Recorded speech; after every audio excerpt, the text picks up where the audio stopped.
Bonsoir et bienvenue sur Conteur de songes, où chaque histoire est une porte vers l'inconnu. Ce soir, préparez-vous à entrer dans un appartement où les murs gardent les secrets, où les reflets ne sont plus des miroirs, mais des fenêtres vers quelque chose ou quelqu'un d'autre. Clara cherchait le calme. Elle a trouvé l'écho de ceux qui sont partis. Fermez les yeux, installez-vous confortablement et laissez cette histoire vous glisser doucement vers le sommeil, ou peut-être vers un monde où le passé n'est jamais vraiment mort. Chapitre 1. Le ménagement. Le couloir résonnait sous les pas calmes de Clara, alors qu'elle hissait l'un de ses derniers cartons jusqu'au 3e étage. Le vieil ascenseur de l'immeuble avait rendu l'âme depuis longtemps, ou peut-être avait-il simplement renoncé à fonctionner dans un bâtiment aussi fatigué que lui. Tout, ici, sentait la poussière, le bois sec et quelque chose d'indéfinissable, comme un soupir oublié entre les murs. Clara poussa la porte de son nouvel appartement d'un coup de hanche, déposant le carton dans l'entrée. Elle resta un instant immobile, observant les lieux avec un mélange d'épuisement et de satisfaction. Les hauts plafonds, les moulures effacées, les parquets grinçants. C'était exactement ce qu'elle cherchait. Du charme, du silence, du recul. Elle posa ses clés sur une commode ancienne, laissée par l'ancien propriétaire, et respira profondément. L'air était sec mais calme, légèrement parfumé d'un reste de cire. À 32 ans, Clara avait déjà changé plusieurs fois de ville, de vie, de peau. Architecte de métier, elle s'était toujours sentie plus à l'aise dans les plans et les structures que dans les interactions humaines. Ce déménagement représentait une parenthèse, une respiration entre deux projets. Le reste de la journée se déroula sans heurts, quelques meubles à disposer, des livres à aligner, un café pris au bord de la fenêtre, observant la rue calme et en contrebas. Vers 19 heures, alors que le soleil se couchait, elle s'accorda une pause sur le petit canapé défraîchi qu'elle avait hérité de son ancien appartement. La fatigue la prit soudain. Elle s'endormit sans dîner, sans fermer complètement les volets, dans un demi-sommeil alourdi par le déménagement. C'est alors qu'elle l'entendit. Un murmure, léger, comme une voix au loin, filtrée à travers un vieux haut-parleur. Clara ouvrit un œil. Rien, juste le bruit diffus de la ville. Elle se retourna, tenta de se rendormir, mais le murmure revint, plus clair cette fois, articulant une phrase qu'elle ne pensait plus avoir entendue depuis longtemps. « Tu sais, tu ne regardes jamais les gens dans les yeux quand tu leur parles. » Clara se redressa lentement. Son cœur accéléra. Elle connaissait cette phrase. Elle l'avait entendue une fois, précisément, un soir d'hiver, dans un bar exigu, lorsque Marc, son ex, lui avait dit ça, juste avant de claquer la porte et de disparaître de sa vie. Elle se frotta les tempes, essayant de repousser la sensation désagréable qui montait. C'était impossible. Elle avait dû rêver. L'épuisement, le stress, le changement d'environnement, tout cela pouvait expliquer des hallucinations auditives. Mais la voix, ce ton, c'était elle, elle qui parlait, répondant avec une ironie un peu froide, peut-être parce que je préfère observer les structures que les gens. Clara se leva d'un bond. Elle s'éclaira à l'aide de son téléphone, balaya la pièce. Rien. Elle s'avança dans le couloir. Les murs semblaient se refermer sur elle, couverts d'une fine pellicule d'ombre. Aucune lumière, aucun son, sinon ce léger froissement, comme une voix retenue dans un souffle. Elle inspecta la cuisine, la salle de bain, chaque recoin du petit appartement. Rien d'anormal, pas de radio allumée, pas de téléphone déclenché, pas de voix. Juste un calme pesant, comme si les murs écoutaient. Elle retourna s'asseoir sur le canapé, prise d'un frisson qu'elle n'arrivait pas à chasser. Peut-être avait-elle rêvé, encore. Peut-être était-ce son subconscient qui ramenait à la surface de vieilles blessures non cicatrisées. Mais 1 heure plus tard, alors qu'elle s'apprêtait à se glisser sous les draps, un autre murmure la fit s'arrêter net. « Tu avais promis que tu ne partirais plus jamais. » Cette fois, ce n'était plus une phrase de Marc. C'était sa propre voix, celle qu'elle reconnaissait entre mille. Une phrase qu'elle avait dite 7 ans plus tôt, dans un hôpital de province, au chevet de sa mère mourante. Elle sentit sa gorge se serrer. Les murs semblaient plus étroits, la pièce plus froide. Elle s'approcha de la source supposée du son, posant la main contre le mur du salon. Rien, juste le bois derrière la cloison, et pourtant, elle l'avait entendu. Elle resta là un moment, immobile, l'oreille posée contre la surface. Le silence était total, jusqu'à ce que, faiblement, quelque part entre les murs, sa propre voix résonne à nouveau. « Je suis désolée, maman. » Elle recula d'un pas, comme électrocutée. Cette phrase, elle ne l'avait jamais prononcée à voix haute. Et pourtant, elle venait de l'entendre. Clara se dirigea lentement vers la salle de bain, s'éclaboussa le visage d'eau froide. En se redressant, elle jeta un coup d'œil au miroir et se figea. Son reflet était là, fidèle, mais il n'avait pas bougé exactement comme elle. Une fraction de seconde de retard, presque imperceptible, presque. Elle resta là, les yeux dans ceux de son double, tentant de se convaincre qu'elle s'inventait des choses. Mais alors qu'elle détournait le regard pour éteindre la lumière, son reflet, lui, continuait à la regarder. Clara éteignit précipitamment, le cœur battant à tout rompre, et retourna dans sa chambre. Elle s'allongea, la gorge nouée, incapable de trouver le sommeil. Et pourtant, malgré la peur, malgré l'inconfort, elle sentit ses paupières s'alourdir. Avant de sombrer, une dernière pensée la traversa, glaciale et précise. Cette conversation, personne d'autre ne pouvait la connaître. Chapitre 2. Les premiers signes. Le lendemain matin, la lumière crue du jour filtrait entre les rideaux mal fermés.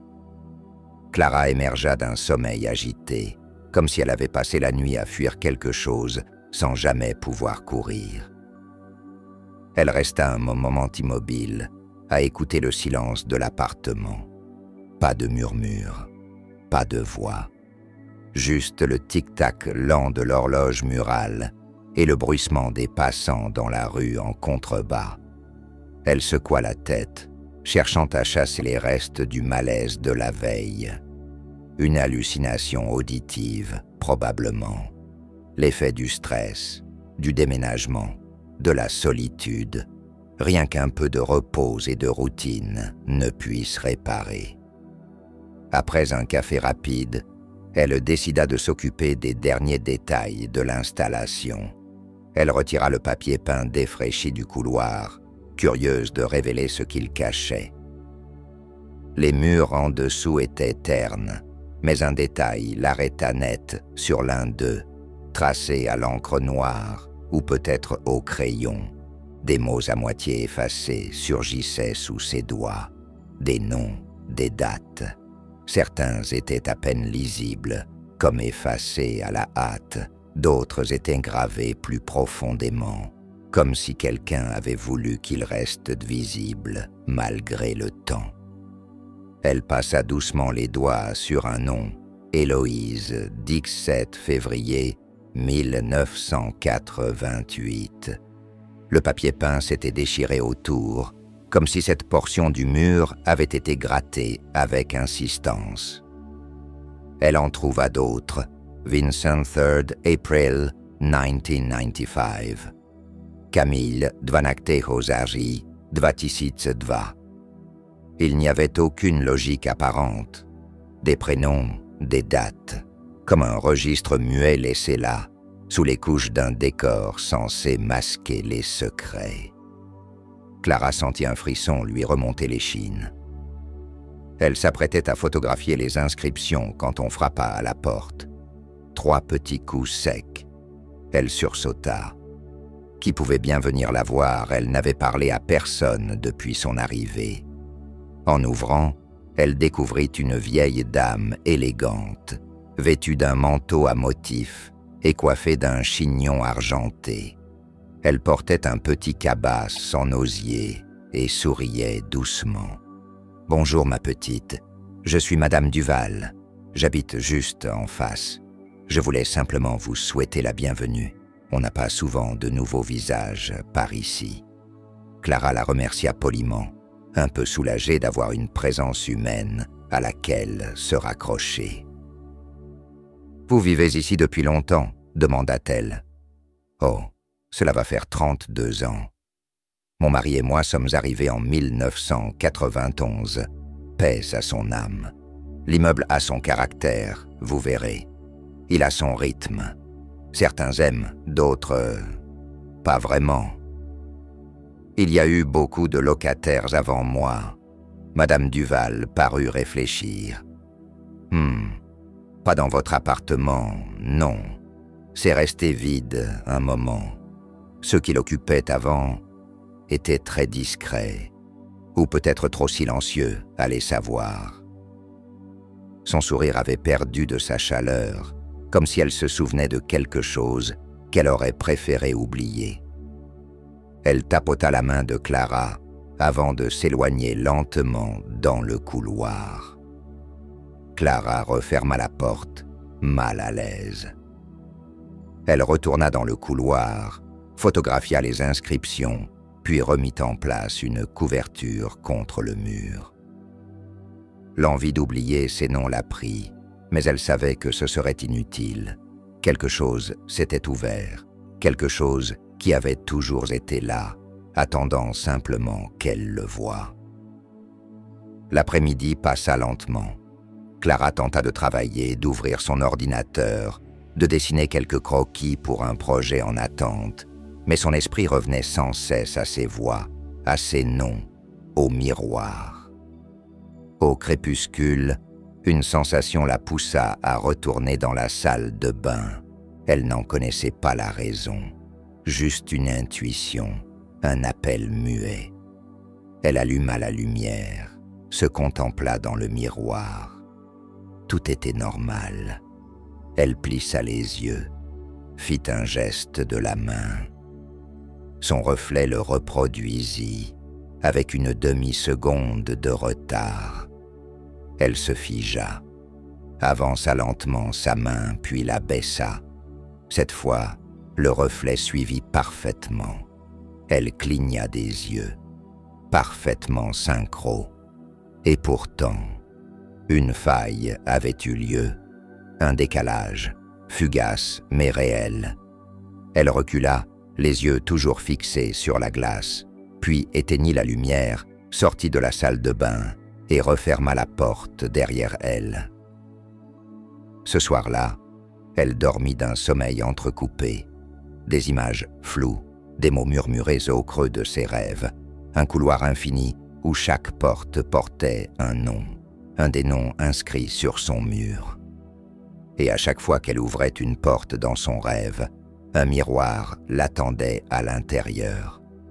Toujours ce reflet, toujours ce léger retard, toujours ses yeux qui semblaient, parfois, ne plus être les siens. Chapitre 3. La voix inconnue. Clara ne savait plus exactement à quel moment l'inquiétude avait laissé place à la peur. Cela faisait maintenant 3 nuits qu'elle dormait à peine, hanté par les murmures, les rêves étrangement lucides, les décalages dans le miroir.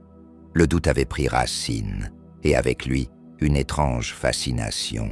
Elle ne pouvait plus ignorer ce qui se passait. Il fallait comprendre. Le soir venu, elle posa son téléphone sur sa table de nuit, activant l'enregistreur vocal. Un simple test. Elle voulait savoir si ce qu'elle entendait était réel ou une construction de son esprit épuisé. Peut-être que, dans l'enregistrement, il n'y aurait rien, et que cela suffirait à la rassurer. Elle s'allongea, recouverte d'une couverture épaisse, la fenêtre entr'ouverte, laissant passer le souffle d'un vent discret. Les rideaux ondulaient à peine. Le silence de l'appartement semblait s'être étiré, comme si les murs eux-mêmes retenaient leur souffle. Elle ferma les yeux, attendit, et comme chaque nuit, ça recommença. Une voix douce, féminine, identique à la sienne, prononçant lentement une phrase qu'elle n'avait pas entendue depuis l'université. « Tu crois que si on arrête de parler à quelqu'un, il disparaît ?» Clara rouvrit les yeux. Une vieille question, posée lors d'un échange houleux avec sa meilleure amie de l'époque, Aline. Elle ne s'était plus jamais reparlée. Puis, une autre voix, plus grave, un ton qu'elle reconnut immédiatement son père, ou plutôt, un souvenir de lui. Les gens croient que construire, c'est avancer. Parfois, c'est juste recouvrir ce qu'on ne veut plus voir. Il était mort depuis 8 ans. Clara frissonna. Elle resta allongée, immobile, le cœur battant à tout rompre. Elle attendit de longues minutes jusqu'à ce que le silence reprenne possession de l'espace. Le lendemain matin, les yeux encore bouffis, elle saisit son téléphone. Le fichier audio était bien là, d'une durée de 43 minutes. Elle s'assit au bord de son lit, mit ses écouteurs et lança la lecture. Pendant les premières minutes, rien, juste les bruissements des draps, le cliquetis lointain d'un radiateur, le froissement de sa respiration. Puis, une voix, claire, limpide, une voix qu'elle n'avait jamais entendue auparavant. « Tu es la prochaine à disparaître. » Clara retira brusquement les écouteurs, les mains tremblantes. La phrase continuait de résonner dans son esprit comme une vibration sourde. Ce n'était pas un souvenir, pas une voix connue. C'était autre chose. Quelqu'un ou quelque chose lui avait parlé, directement. Elle remit la lecture en arrière, écouta à nouveau. Même ton, même rythme. Une voix distante, neutre, sans émotion, comme récitant une vérité simple, implacable.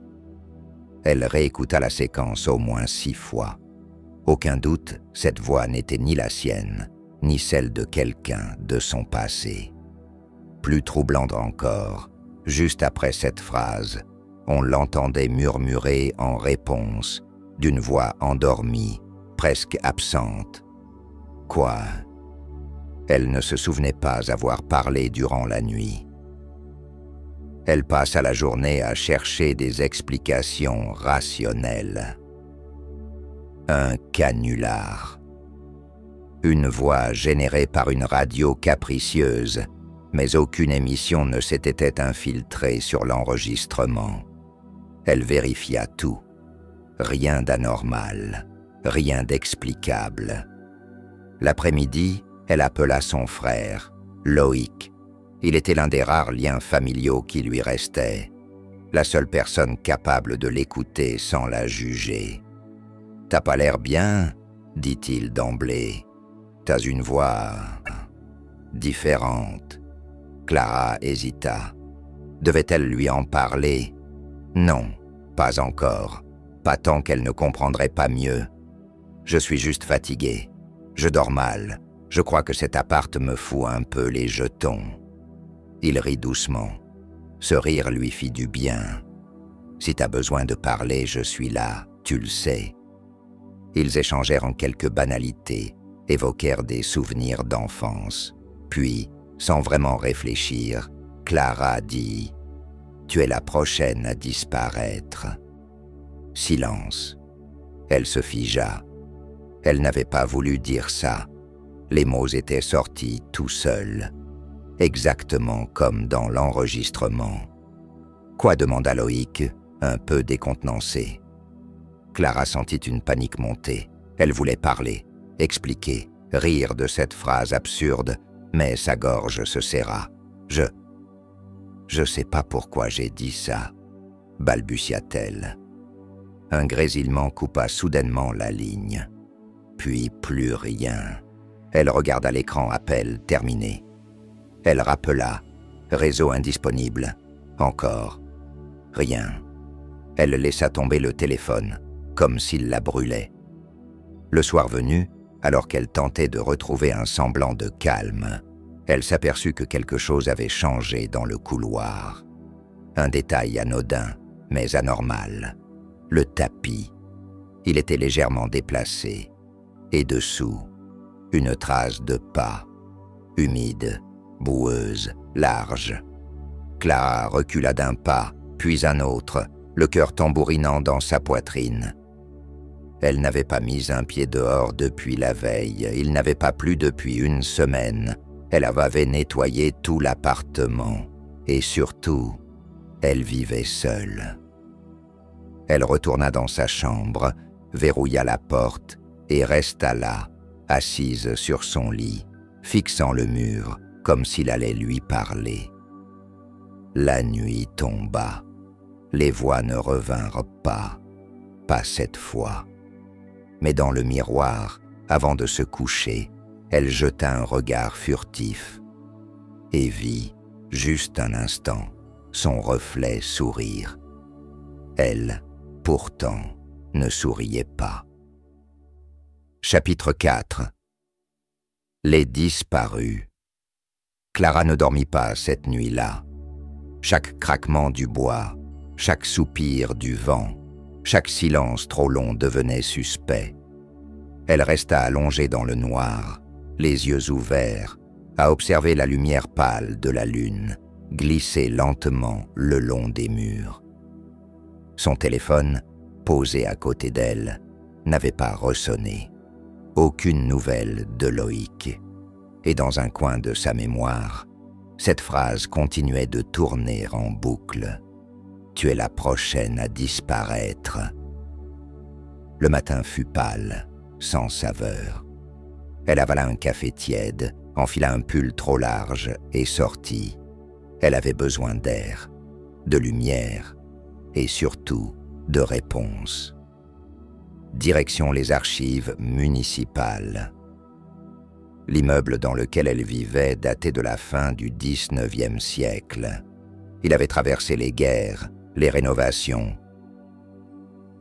les divisions de l'eau. Il portait dans ses murs les couches épaisses de l'histoire. Et visiblement, celle-ci avait laissé des traces. Clara expliqua à la bibliothécaire qu'elle cherchait des informations sur les précédents locataires de son adresse. Après quelques clics et une autorisation spéciale, on la dirigea vers une salle silencieuse où l'attendaient des registres poussiéreux et des microfilms. Elle s'installa, mit des gants et commença à fouiller. Les noms défilèrent. Des dates, des numéros d'appartements. Au début, rien ne sembla étrange, mais au bout d'une heure, un détail la frappa. Elle reconnut un des prénoms vus sur son mur, Héloïse Martin, appartement 3B, date d'entrée février 1988, date de sortie non précisée. Le dossier s'arrêtait brusquement. Pas de résiliation, pas de transfert de bail, pas même de mention de décès. Juste une absence. Elle continua. Vincent Morel, 1995. Même schéma, date de départ absente. Camille Roussel, 2002, encore. Elle dressa une liste 6 noms. Tous occupèrent l'appartement 3B. Tous avaient disparu des registres. Aucune mention dans les journaux locaux. Aucun signalement de départ. Juste une interruption. Une inquiétude glaciale s'installa dans son ventre. Clara demanda à consulter les anciens rapports de police, les faits divers non résolus. Là encore, il fallait du temps. Mais avec insistance, elle obtint l'aide d'un archiviste bienveillant. « On a retrouvé 3 signalements, lui dit-il. Des personnes portées disparues, toutes résidant à la même adresse. Aucune piste, aucun corps. Les dossiers sont toujours ouverts, mais inactifs. » Il lui tendit les copies. 3 noms, 3 photos, 3 sourires effacés du monde. Clara regarda les visages. 2 femmes, un homme, tous dans la trentaine. Elle ne les connaissait pas, mais un détail la figea. Dans le dossier de Camille Roussel, un passage souligné à la main par un enquêteur proposait des théories confuses à son entourage sur des voix entendues la nuit. Son cœur fit un bond. Clara rangea précipitamment les documents, remercia l'archiviste et quitta les archives. Dehors, le ciel était devenu gris, le vent s'était levé. Elle remonta son col, traversa la ville d'un pas nerveux, la gorge serrée. De retour chez elle, elle entra précipitamment, ferma la porte à double tour. Le silence l'enveloppa comme un drap humide. Elle savait désormais que quelque chose n'allait pas, et que ce quelque chose était ancien, répété, inexpliqué. En début de soirée, elle déplaça le tapis du salon, retira la latte de parquet qu'elle avait déjà trouvée légèrement branlante, et là, sous le bois, un espace vide, un creux. Ses doigts rencontrèrent quelque chose de dur. Elle tira. Un carnet, vieux, reliure en cuir, couvert de poussière. Elle l'ouvrit lentement. À l'intérieur, une écriture fine, nerveuse, des notes, des pensées, des dates, des observations troublantes, comme si quelqu'un avant elle avait vécu exactement les mêmes événements.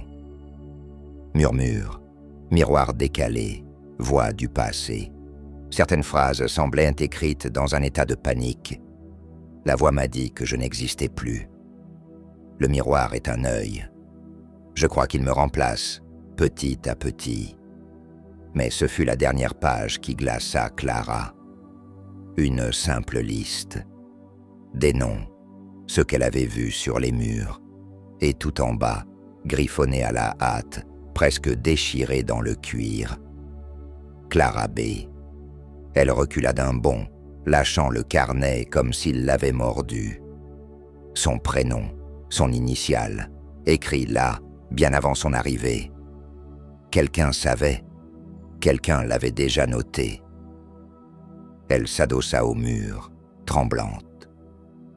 Tout son corps criait de fuir, mais son esprit, rationnel, tenait encore debout. Elle devait comprendre, avant qu'il ne soit trop tard. Plus tard dans la nuit, elle ouvrit son ordinateur et chercha dans les bases de données publiques. Elle entra les noms un à un. Aucun résultat probant. Ces gens avaient disparu, totalement. Pas de réseaux sociaux, pas de certificat de décès, pas même de mention légale d'héritage, comme s'ils s'étaient évaporés. Elle tenta de joindre Loïc à nouveau. Répondeur. Elle laissa un message. « Loïc, c'est moi. Il faut que je te voie. Il se passe quelque chose ici. J'ai trouvé des choses. Je crois que je suis en danger. Rappelle-moi. » Elle raccrocha puis se tourna lentement vers le miroir du salon. Elle y vit son reflet. calme, figé. Puis, dans un frisson, elle le vit sourire, encore. Mais cette fois, il cligna des yeux, avant elle. Chapitre 5. Le reflet rebelle. Clara s'éveilla en sursaut, le souffle court, un rêve encore, mais il s'effaçait déjà, comme une image dans l'eau que l'on agite. Tout ce dont elle se souvenait, c'était un miroir, et un visage qui n'était plus tout à fait le sien. Le matin avait un goût métallique. Elle tenta de reprendre le fil de la réalité, le carnet sous la latte, les noms, le reflet décalé. Elle savait désormais que quelque chose l'observait, l'imitait et, lentement, prenait sa place. Elle évita soigneusement les miroirs pendant la journée. Même dans la salle de bain, elle se contenta de se laver le visage en fixant le lavabo. Mais le malaise grandissait, une tension diffuse, comme si sa propre image guettait, tapie derrière une vitre. À midi, elle appela un psychiatre qu'on lui avait recommandé il y a des années, sans jamais oser franchir le pas. Le docteur Lambert accepta de la voir en urgence. Le cabinet était clair, impersonnel. Clara s'assit, les mains crispées sur ses genoux. Elle hésita avant de parler, pesant chaque mot. « Je crois que mon reflet me ment. » Le psychiatre ne sourcilla pas. Il se contenta d'un hochement de tête, invitant Clara à poursuivre. Ça a commencé doucement. Un léger décalage. Je pensais être fatigué, mais maintenant, parfois, il sourit, alors que je ne souris pas. Il regarde ailleurs, il agit sans moi. Lambert prit des notes, calmement. Avez-vous vécu un traumatisme récemment? Un deuil, une séparation? Clara haussa les épaules. Rien de marquant. Je me sens bien, en général. Mais depuis que j'ai emménagé, tout a changé. Des voix, des noms effacés sur les murs. Et maintenant, ce miroir. C'est comme si je devenais quelqu'un d'autre. Ou comme si quelqu'un essayait de devenir moi. Lambert croisa les doigts, pensif. Vous pourriez présenter un début de trouble dissociatif. Une forme rare, peut-être induite par l'isolement. Il existe aussi un phénomène appelé automatisme mental, où l'on a l'impression d'être influencé par une force extérieure. C'est rare, mais connu. Clara se redressa légèrement. Vous pensez que je suis folle. Je pense que vous êtes lucide au point de chercher de l'aide, ce qui en soi est rassurant. Mais je vous recommande quelques examens complémentaires et surtout du repos, beaucoup de repos. Clara quitta le cabinet avec un sentiment mitigé, ni rassurée ni apaisée. Elle n'était pas certaine de ce qu'elle voulait entendre, mais ce qu'elle vivait dépassait ce que l'on pouvait étiqueter dans un manuel de psychologie. En rentrant, elle trouva un courrier glissé sous sa porte, une enveloppe blanche, sans nom, sans timbre. À l'intérieur, une photo. Elle et Loïc, enfants, lors d'un été passé au bord d'un lac. Le genre de photo qu'on garde au fond d'un tiroir, qu'on oublie, mais il y avait un détail. Dans le reflet de l'eau sous leurs pieds, les visages étaient différents. Le sien, dans le reflet, avait les yeux fermés.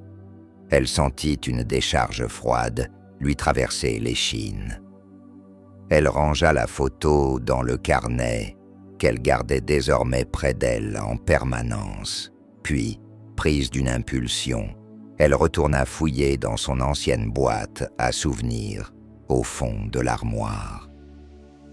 Elle sortit de vieux clichés, lettres jaunies, dessins d'enfance, et au fond de la boîte, une photo qu'elle n'avait jamais vue. Elle, adulte, assise dans son salon actuel. Mais cette photo ne pouvait pas exister. Elle n'avait jamais posé ainsi. Elle n'avait jamais porté ce pull. Et surtout, dans le miroir derrière elle, son reflet tournait la tête vers l'objectif, alors qu'elle regardait ailleurs. Elle bondit sur ses pieds, le cœur battant à tout rompre. Le miroir du salon était face à elle, et cette fois, elle le fixa longuement. Le reflet lui rendit son regard. Elle leva la main.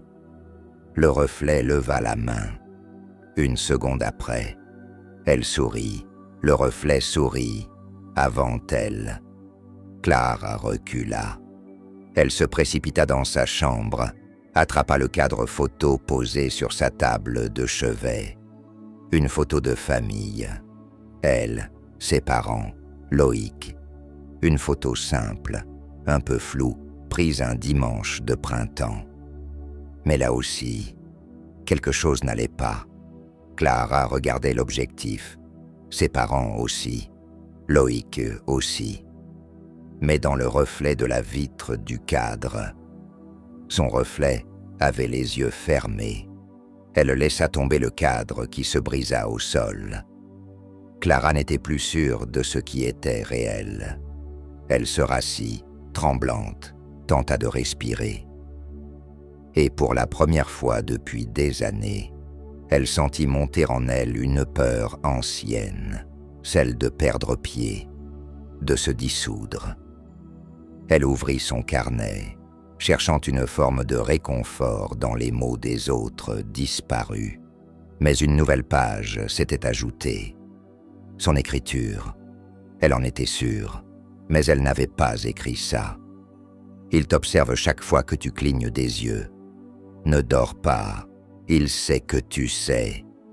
Clara se leva brusquement, retourna vers le miroir, cette fois armée de toute sa volonté. « Qui es-tu » hurla-t-elle. Le reflet sourit. Chapitre 6. La pièce cachée.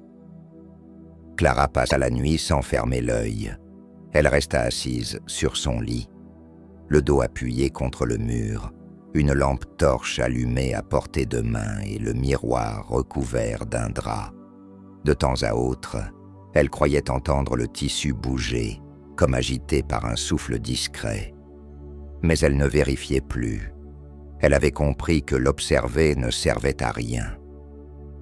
Ce qu'il y avait de l'autre côté voyait toujours. À l'aube, Clara se leva, vidée, mais animée d'un étrange calme. Une certitude s'était ancrée en elle, il y avait quelque chose dans cet appartement. Un secret. Une présence, oui, mais aussi une origine, une racine. Et cette racine, elle allait l'arracher. Elle se saisit de son vieux mètre ruban et mesura méthodiquement les murs. Elle compara les plans du bâtiment qu'elle avait téléchargés sur le site des archives, qu'elle avait imprimés, annotés. Quelque chose ne collait pas. Le mur du fond du salon semblait trop large d'1 mètre, un renflement inexpliqué dans l'agencement, comme si une portion de pièce avait été cachée. Elle frappa doucement le mur du plat de la main. Le son était sourd, mais différent du reste. Un écho légèrement plus vide. Derrière ce mur se trouvait un espace clos. Sans attendre, elle alla chercher ses outils. Elle attrapa un marteau, un burin, et commença à entamer la cloison. Chaque coup résonnait dans l'appartement comme un battement de cœur. Le plâtre craqua, la poussière vola, puis, après une dizaine de minutes, une fente apparut, un trou. Elle braqua sa lampe torche à l'intérieur. Un espace, étroit, noir. Elle élargit l'ouverture jusqu'à pouvoir s'y glisser. La pièce ne faisait pas plus de 3 mètres sur 2. Un réduit, oublié. Il n'y avait ni fenêtre, ni source d'aération. Et pourtant, l'air y semblait lourd, comme chargé d'un poids invisible. La poussière tapissait tout, mais au centre, un objet trônait, solitaire, un miroir. Ancien, ovale.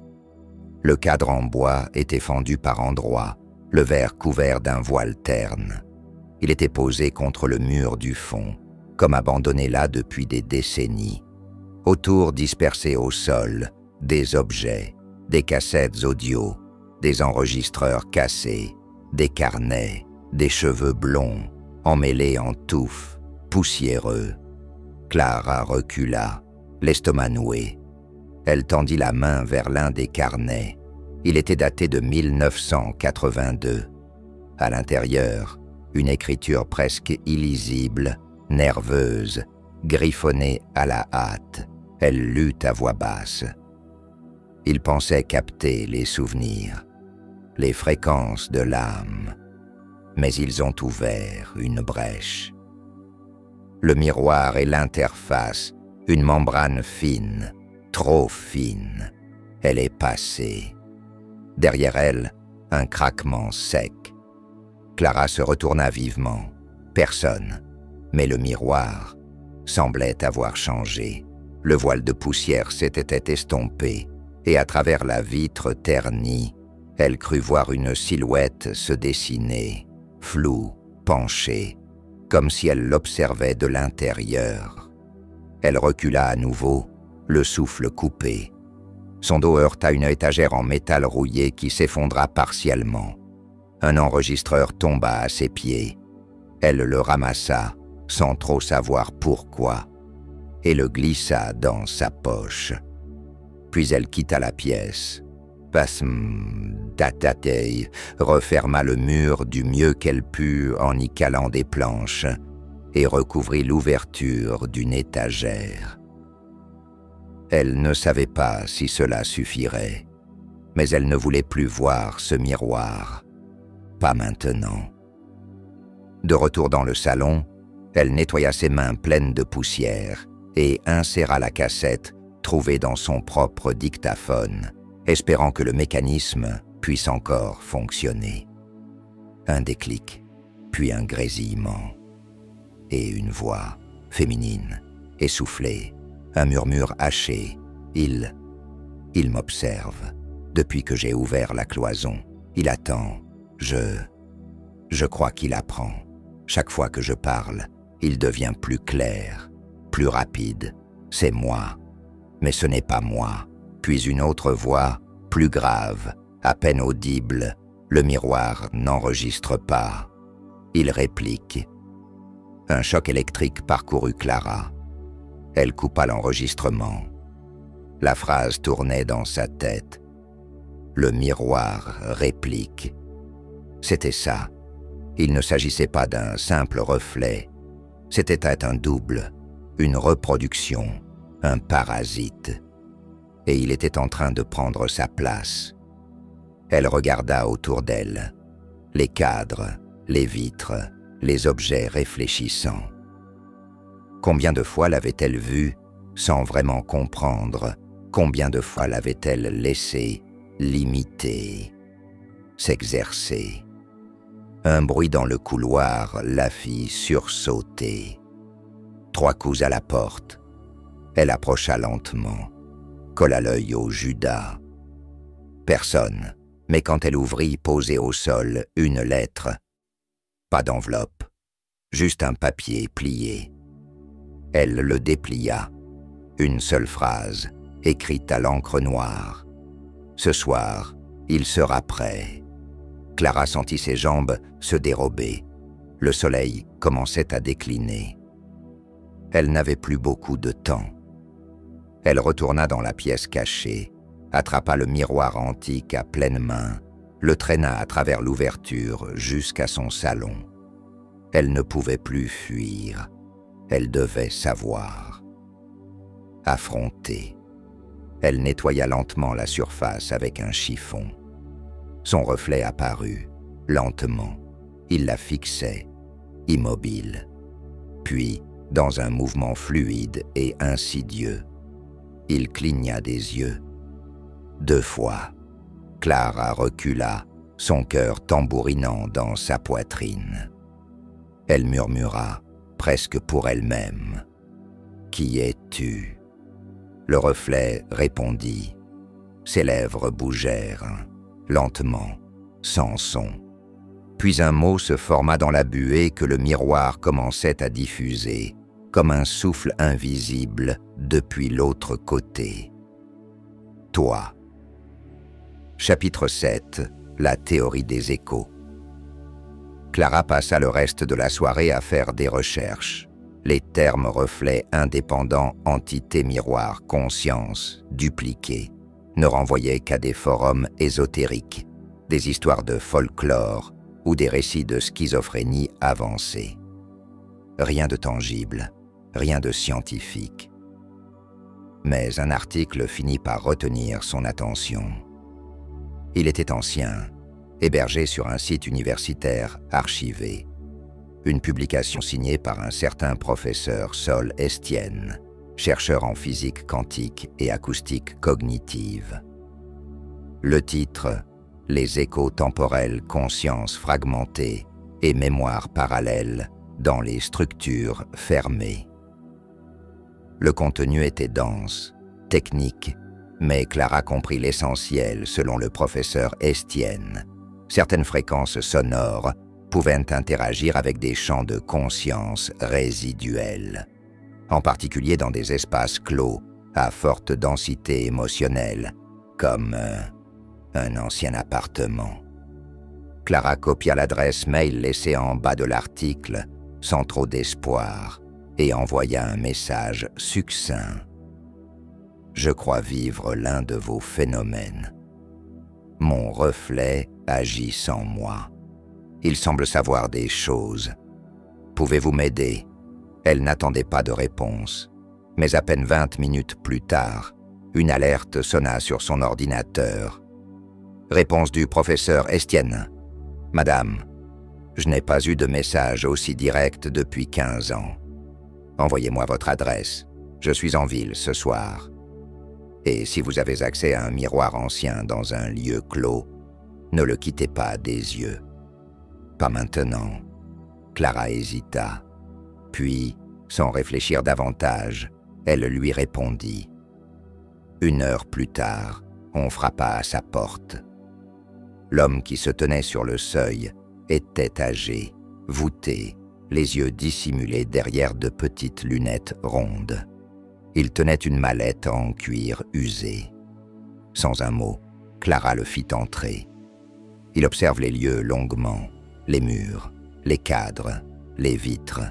« Vous êtes la 5e, dit-il. « 5e quoi? 5e à m'écrire avec ce genre de symptômes. Et toutes vivaient ici, exactement ici. » Il s'approcha du miroir, celui qu'elle avait sorti de la pièce cachée.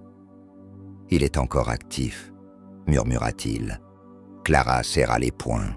« Qu'est-ce que c'est, professeur? C'est une hallucination collective, une malédiction. » Il s'assit, lentement. « Pas une hallucination, pas une possession. C'est un phénomène que j'ai appelé les échos. Des fragments de conscience piégés entre 2 dimensions temporelles. L'immeuble a été construit sur un ancien point d'interférence acoustique, une zone de résonance.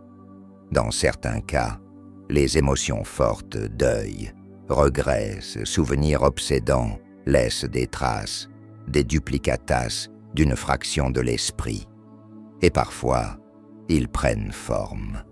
Clara fronça les sourcils. « Mon reflet. » C'est une sorte de moi coincé là. Oui. Ou plutôt, une version de vous. Une possibilité. Quelqu'un que vous auriez pu devenir ou que vous êtes en train de devenir. C'est pourquoi elle vous imite si bien, mais elle vous observe aussi. Elle apprend, et si elle arrive à vous remplacer, elle prendra votre place. Un long silence suivit. Puis Clara demanda « Comment arrêter ça ?» Le professeur se leva. Il y a eu un projet, dans les années 80, une tentative militaire de capturer ces échos. Il pensait pouvoir les utiliser pour prédire le futur, lire l'âme. L'expérience a été abandonnée, après 3 disparitions. Il ouvrit sa mallette, en sortit un petit appareil à fréquence modulée. C'est un résonateur. Il émet des sons inaudibles pour nous, mais qui perturbent les échos. Vous allez le laisser allumer cette nuit et observer. Clara hocha la tête. Il ajouta, grave, « Mais soyez prudente. Si l'écho est déjà trop fort, il pourrait chercher à s'ancrer par d'autres moyens, comme en vous touchant par exemple, ou en provoquant une situation émotionnelle suffisamment intense pour vous affaiblir. » Clara déglutit. « C'est déjà arrivé. Il a touché mon poignet, à travers le miroir. » Le professeur blêmit. « Alors il faut agir vite, très vite. » Il lui laissa l'appareil, lui donna un numéro à appeler en cas d'urgence, puis quitta l'appartement, le regard sombre. La nuit tomba. Clara plaça le résonateur face au miroir, l'activa. L'appareil émit une légère vibration, un sifflement à peine perceptible. La surface du miroir vibra légèrement, comme une eau en train de frémir. Pendant des heures, elle resta là, assise en silence, à observer. Au début, rien. Puis, vers 2 heures du matin, une brume légère commença à s'accumuler dans la glace. Le reflet devint trouble, incertain. Et soudain, son double apparut. Pas dans ses gestes, pas dans son rythme.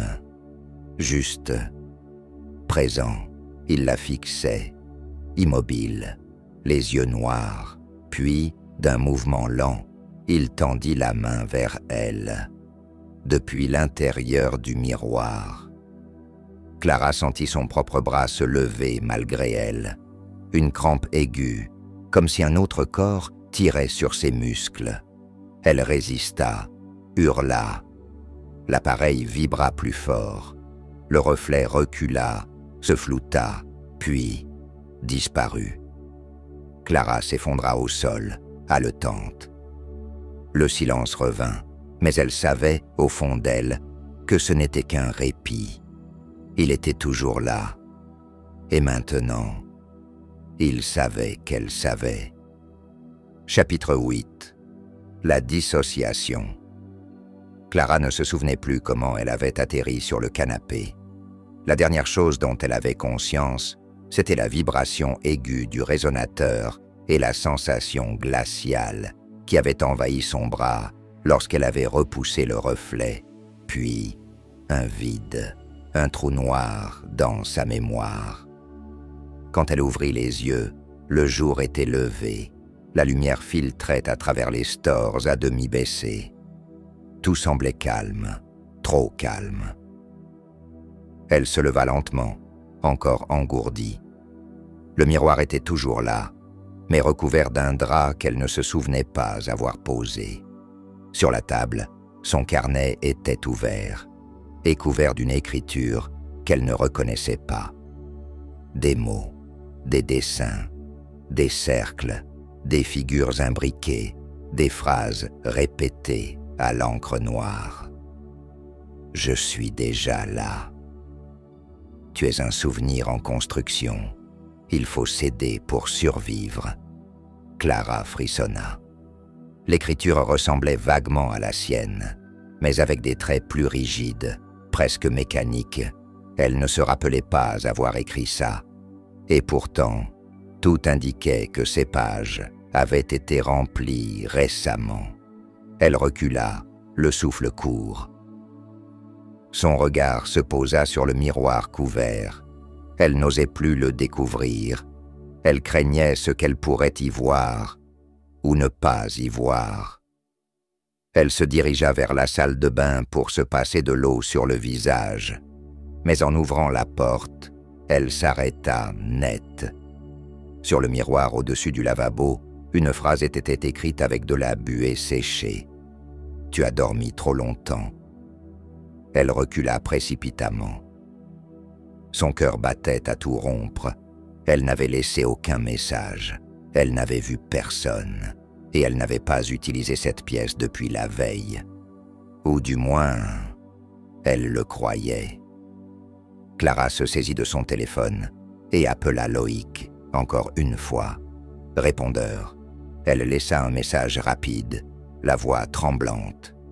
Puis elle consulta les photos de son téléphone, par réflexe, et découvrit des clichés qu'elle n'avait jamais pris. Son visage endormi, sa silhouette assise dans l'obscurité, fixant un miroir. Des images prises depuis l'intérieur de son appartement. Elle sentit la panique la submerger. Elle effaça les photos d'un geste brusque, jeta le téléphone sur le lit. Puis elle regarda autour d'elle.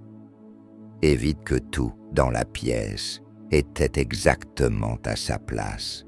Chaque objet, chaque rideau, chaque rayon de lumière, tout ressemblait à une mise en scène, comme si sa vie avait été calibrée. Elle se dirigea vers sa bibliothèque. En voulant tirer un livre, elle trouva une note pliée glissée entre deux ouvrages. Un simple mot, écrit de sa main, « Il veut ton corps ».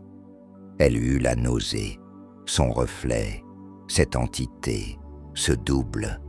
Il cherchait à prendre sa place, à l'usurper, à l'habiter. Clara fouilla dans son carnet de croquis, celui qu'elle utilisait depuis l'école d'architecture. Elle l'ouvrit au hasard. Des dessins qu'elle ne se souvenait pas avoir faits. Son visage, morcelé, à moitié flou. Un schéma de l'appartement avec des annotations étranges, points de fracture, là où tout a commencé. Ne pas oublier 3h12. Un mot revenait souvent, écrit dans les marges, encerclé, surligné, passage. Elle ferma le carnet, chancelante. Des trous dans sa mémoire, des objets déplacés, des messages laissés par elle ou par lui. Elle regarda l'horloge, 14h17, puis cligna des yeux. 14h18, cligna encore. 14h24, 6 minutes, envolée. Elle s'assit, le souffle court, puis ouvrit l'enregistreur vocal de son téléphone et y trouva un fichier enregistré pendant son absence mentale. Elle appuya sur lecture. Un long silence, puis sa voix, mais pas sa voix. Une intonation froide, distante, sans émotion. Tu résistes encore, c'est admirable, mais inutile. Tu n'es qu'une version parmi tant d'autres. Je suis ce que tu deviendras. Je suis celle qui n'oublie pas. Clara referma le fichier d'un geste tremblant. Il était déjà là. Elle se leva d'un bond, se dirigea vers le miroir du salon et arracha le drap qui le couvrait. Le reflet était là, impeccable, immobile, mais il avait quelque chose de différent. Un sourire figé, léger, suffisant. Elle frappa la vitre du plat de la main. « Qui es-tu » hurla-t-elle, et son reflet, pour la première fois, ne reproduisit pas son geste. Il se contenta de l'observer, puis leva une main et, lentement, pointa du doigt derrière elle. Clara se retourna, paniquée. Personne. Elle se retourna vers le miroir, mais son reflet n'y était plus. Le miroir ne reflétait plus rien, ni le salon, ni Clara. Juste un espace noir, flou, profond, comme un gouffre. Et au fond, une silhouette. Elle recula, haletante. Ce n'est pas possible. Un bruit sourd la fit sursauter. La porte de la salle de bain venait de claquer. Clara courut vers la cuisine, s'empara d'un marteau, d'un tournevis, de tout ce qu'elle pouvait. Elle défonça la porte de la salle de bain. Vide, mais le miroir, lui, s'était fendu. Une longue fissure le traversait en diagonale, comme une plaie. Et sur la buée revenue, un mot avait été griffonné. Ce soir. Elle retourna dans sa chambre, s'enferma, cala la porte avec une chaise. Elle écrivit frénétiquement dans son carnet. « Si quelqu'un lit ça, sachez que je suis encore là. Pour l'instant, je me bats, mais je ne sais pas combien de temps je tiendrai. » Puis, en bas de la page, elle griffonna. 3h12. Elle ne savait pas pourquoi cette heure revenait, mais elle savait qu'elle devait rester éveillée jusqu'à ce moment, et après, affronter ce qui viendrait. Chapitre 9. La dernière évidence, 2000 mots. Clara passa la journée barricadée dans sa chambre, le cœur battant, ses pensées embrouillées, comme un vieux film grésillant en boucle. La lumière du jour filtrait par les interstices des rideaux, mais elle n'en tirait aucun réconfort. Elle écrivait compulsivement, comme pour garder une trace de ce qu'elle vivait ou pour se prouver qu'elle existait encore. Je suis Clara, j'ai 32 ans, je suis architecte, j'ai vécu une enfance normale, j'ai un frère, Loïc, j'ai perdu maman il y a 8 ans, je suis venu ici pour recommencer à zéro. Et depuis, rien n'est plus normal. Elle relut la page. Elle voulait graver sa mémoire sur le papier avant que l'oubli, ou l'autre, ne la dévore entièrement. L'horloge affichait 19h24. Elle savait que la nuit allait tomber et que quelque chose allait se produire. Tout pointait vers ce moment, les photos, les carnets, les murmures, les phrases griffonnées, les visages effacés dans les reflets, et surtout cette heure obsédante, 3h12. Elle retourna dans le salon, prudemment. Le miroir antique trônait toujours au centre, mais quelque chose avait changé dans sa présence. Il ne se contentait plus de refléter, il attirait, comme un puits de conscience. Clara s'en approcha lentement. Elle observe son reflet. Il était là, mais elle sut immédiatement que ce n'était plus elle. Il portait les mêmes vêtements, les mêmes traits, mais une expression plus calme, trop calme, comme si l'autre savait, comme s'il avait compris quelque chose qu'elle ignorait encore. Clara murmura. « Qui es-tu » Vraiment, son reflet haussa un sourcil, puis esquissa un sourire presque affectueux, et ce sourire, elle le reconnut. C'était celui de sa mère, un sourire qu'elle n'avait pas vu depuis l'enterrement. Clara recula, bouleversée. Le miroir vibra légèrement, comme si un souffle en émanait. Elle se força à détourner le regard et retourna dans la pièce secrète, là où tout avait commencé. Le carnet qu'elle avait trouvé là-bas, celui de 1982, l'attendait. Elle le relut, cherchant un indice. La conscience est un fluide. Elle se dilue si on ne la maintient pas. Les échos sont les survivants d'instants abandonnés. Puis, une page déchirée, coincée dans la couverture. Une carte, un plan du bâtiment, et au centre, une annotation griffonnée. Point d'ancrage. Ce point correspondait au miroir du salon. Elle retourna dans la pièce principale, les jambes tremblantes. Tout était limpide. Enfin, les échos n'étaient pas des entités malveillantes. Ils étaient elles-mêmes, ou plutôt des versions d'elles, qui avait glissé hors du temps, enfermée dans cet espace, dans ces miroirs. Des survivantes de choix non faits, des regrets condensés. Mais l'un de ces échos, plus ancien, plus affamé, avait fini par s'organiser, par grandir. Et désormais, il voulait revenir dans la réalité, en la remplaçant. Elle se posta devant le miroir et murmura « Je sais ce que tu es, je sais ce que tu veux. » Son reflet cligna des yeux, une seconde trop tard, puis se remit à l'unisson. « Je ne te laisserai pas me prendre, » dit-elle plus fort. Le reflet pencha la tête, puis leva lentement la main. Dans la pièce, la lampe grésilla. Un vent glacial se leva dans la pièce impossible, et le miroir se couvrit de buée. Puis une phrase apparut, écrite de l'intérieur. « Alors rejoins-nous. » Clara recula. Son regard se porta vers la vitre du salon, et soudain, comme une épiphanie, elle comprit.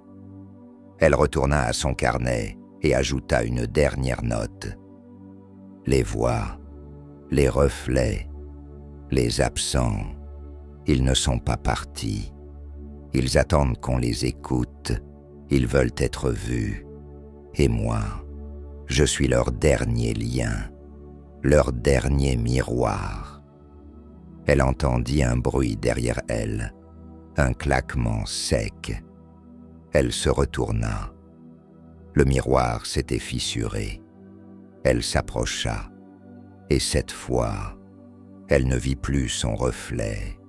Elle vit autre chose. Des visages superposés, des dizaines, des centaines, des yeux éteints, des mains tendues, et au centre, le sien, son propre visage, figé, transparent, comme une empreinte d'elle-même, déjà enfermée. Elle toucha la surface. Une chaleur étrange parcourut sa paume. Puis, une sensation d'aspiration. Elle tenta de reculer, mais ses jambes restaient figées. Un souffle froid lui traversa le dos. Dans un éclair, elle comprit. Elle était déjà de l'autre côté. Son corps ne lui répondait plus. Elle hurlait intérieurement, mais aucun son ne sortait. Le miroir vibra une dernière fois, puis se brisa, lentement, en silence. Les éclats tombèrent au sol comme de la poussière de verre. Et dans le silence revenu, une silhouette s'avança dans le salon. Elle s'arrêta au centre de la pièce, puis respira profondément.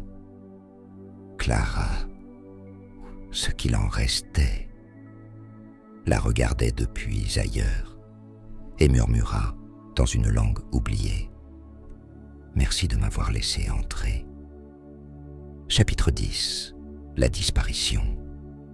Clara se tenait devant le miroir brisé, ou du moins celle qui l'avait remplacé. La lumière du matin filtrait doucement à travers les rideaux, caressant les éclats de verre au sol, comme si l'appartement, fatigué de lutter contre ses propres fantômes, exhalait un dernier soupir. Dans le silence revenu, la silhouette marcha lentement vers la table, là où reposait encore le carnet de Clara. Elle le feuilleta, page après page, touchant chaque mot avec une délicatesse presque mélancolique. Chaque ligne était un vestige de l'ancienne elle, une trace de sa conscience, de son combat. Puis, comme si cela faisait partie d'un rituel qu'elle connaissait déjà, elle prit un stylo et écrivit « Je suis là. Elle m'a laissé passer. Je suis enfin complète. » Elle referma le carnet et leva les yeux. Dans le miroir fendu, son visage était désormais intact. Il n'y avait plus d'ombre décalée, plus d'œil clignant trop tard, plus de sourire différé. Tout était parfaitement synchronisé. Mais quelque chose manquait. Une tension invisible planait encore dans l'air. Elle alla dans la chambre de Clara et ouvrit le tiroir de la table de nuit. À l'intérieur, un vieux dictaphone. Elle le prit, appuya sur Play, un fichier unique, daté de la veille.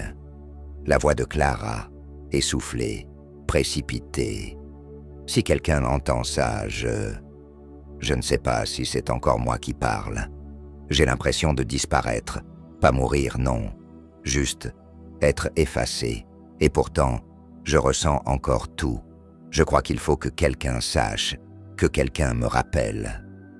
Un silence, puis un murmure. Peut-être que je suis toujours là, quelque part, derrière le verre. La nouvelle Clara éteignit l'appareil, puis se leva et se regarda à nouveau dans le miroir. « Tu es encore là, n'est-ce pas ?» souffla-t-elle. Une dernière lueur, un dernier battement. Elle s'approcha et toucha la surface, même si elle n'était plus qu'un puzzle de reflets déformés. Et à cet instant, une larme roula sur sa joue. Peut-être un reste de mémoire, peut-être un écho. Le jour suivant, Loïc frappa à la porte de l'appartement, sans réponse. Il revint le soir, toujours rien. Finalement inquiet, il contacta la police. Quand les agents entrèrent, ils trouvèrent l'endroit parfaitement rangé, calme, aucun signe de lutte, aucune trace de Clara. La table du salon portait encore un carnet, ouvert à la dernière page. Les mots écrits étaient énigmatiques. « Je suis là. Elle m'a laissé passer. Je suis enfin complète. » Aucun miroir ne fut retrouvé, juste des cadres vides et, dans un tiroir, un éclat de verre finement gravé. Gravé avec une phrase presque invisible. « Souviens-toi de moi. » Clara ne fut jamais retrouvée.